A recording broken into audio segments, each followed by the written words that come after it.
OP Srivastava सहारा India का deputy manager बहुत बड़ा नटवर लाल था।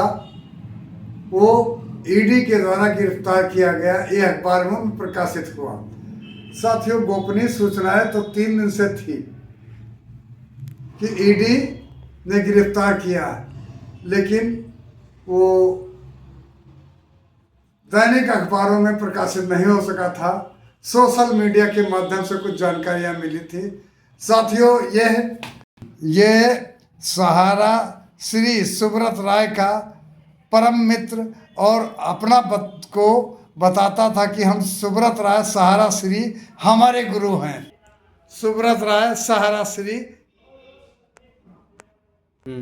साथियों, ये ओम प्रकाश श्रीवास्तव उर्फ ओपी श्रीवास्तव सहारा इंडिया पैरा बैंकिंग का और मुख्य रूप से सहारा श्री जब जेल गए हैं 2012 में, तब से यह बहुत बड़ा नटवर लाल हमारे जैसे सहारा इंडिया परिवार के कार्यकर्ता लगभग 12 लाख जिनका परिवार को तहस नहस करके रख दिया और देश के अंदर ना जाने कि इतने निवेशकों ने अपने पैसे की भुगतान की मांग करते करते आत्महत्याएं कर लिया। लेकिन यह एक सराहनीय कदम मैं बताता हूं कि सहकारिता मंत्रालय को पहले ही कराना चाहिए था।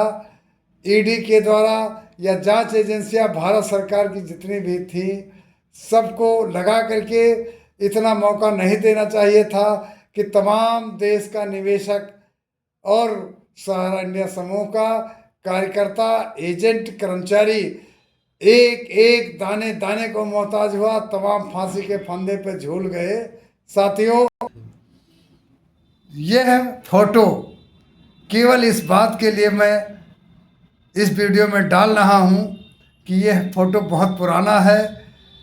माननीय स्वर्गीय सुब्रत राय जी की माताजी छवि राय, जिनका जब देहांत हो गया अंतिम संस्कार कार्यक्रम के बाद, यह जो कार्यक्रम क्रियाक्रम हुए उसमें सुब्रत राय के साथ ओपी श्रीवास्तव जी भी अपने को, उनका बेटा और सुब्रत राय का भाई इतने हमदर्द दिखे। और साथ में ये समाजवादी पार्टी के राष्ट्रीय अध्यक्ष मुलायम सिंह यादव जी भी यहाँ पर उन्हें सांत्वना देने पहुँचे हैं।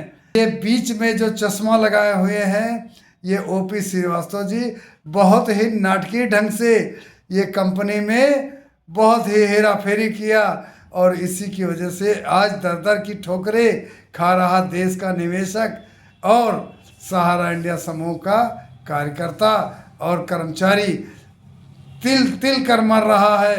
ये भारत सरकार के विलंब से किया गया कदम है। ये कदम पहले उठा लेना चाहिए। सुब्रत राय के जितने भी करीबी हैं, इनको तत्काल गिरफ्तार किया जाए और इनके बेटों को गिरफ्तार किया जाए।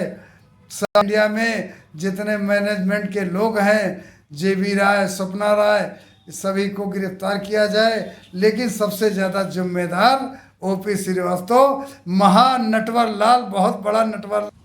साथियों, यह मैं सबूत के तौर पर दे रहा हूं कि ओपी श्रीवास्तव सहारा इंडिया का मुख्य संचालक हो गया और इसने अंदर ही अंदर क्या किया कि हम लोगों को, कार्यकर्ताओं को, कर्मचारियों को कुछ पता नहीं चला और यह इतना शातिर निकला कि इसके ऊपर देश में जितने भी मुकदमे कायम किए गए हैं, मैंने भी मुकदमा पंजीकृत कराया है, जिसमें पत्र आया है कि मुझको सहारा इंडिया की कंपनी से कोई लेना देना नहीं, मेरा कोई वास्ता नहीं।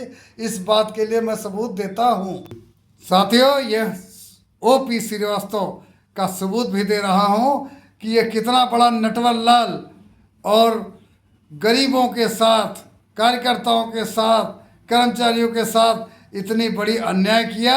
ये मैं सबूत दे रहा हूँ कि ये संबोधित करता रहा और आज न्यायालय में कहता है कि मुझसे कोई वास्ता नहीं है भुगतान का। साथियों, सहारा इंडिया को चलाने वाला मुख्य रूप से पैरा बैंकिंग और सुब्रत राय का सेकंड मैन कह लीजिए। और सुब्रत राय जी सहारा श्री जेल जाने के बाद इसने इतना बड़ा खेल किया कि पूरे देश को झकझोर कर रख दिया। और इसने सरकारों को भी गुमराह किया, न्यायालयों को भी गुमराह किया। मैं इस बात का सबूत देता जा रहा हूँ इस वीडियो में कि यह समय समय पर इसी तरह से मीटिंगें लेता रहा। साथियों, ये भी एक मीटिंग विकास कार्यशाला की फोटो है। मैंने कोशिश किया है कि इस साथियों, मुझे आज 3 दिन से यही एक बहुत ही खुशी और कष्ट हो रहा था कि ये महापापी और ये महाराक्षस कह लीजिए, इसने सहारा इंडिया के हमारे जैसे ना जाने कितने लाख कार्यकर्ताओं को, फील्ड के निवेशकों को, देश के निवेशक जो भी थे सहारा समूह के और कर्मचारियों को, सबको बर्बादी की राह पर ले जाने वाला ये ओपी श्रीवास्तव गिरफ्तार हुआ। ईडी की कार्यवाही हुई। मैं भारत सरकार की इस कार्यवाही की प्रशंसा करता हूँ, लेकिन थोड़ा दुख भी है कि भारत सरकार ने बहुत विलंब समय में इसको विलंबित करके गिरफ्तार किया है। इसके परिवार के सदस्यों को, इसके बेटे को, इसके परिवार के आश्रितों को, साथियों को और सहारा मैनेजमेंट के लोगों को गिरफ्तार किया जाए, तभी शायद हमारे जैसे देश के निवेशकों का भुगतान हो सकेगा। साथियों, इन्हीं बातों के साथ मैं अपनी बात समाप्त करता हूँ। धन्यवाद।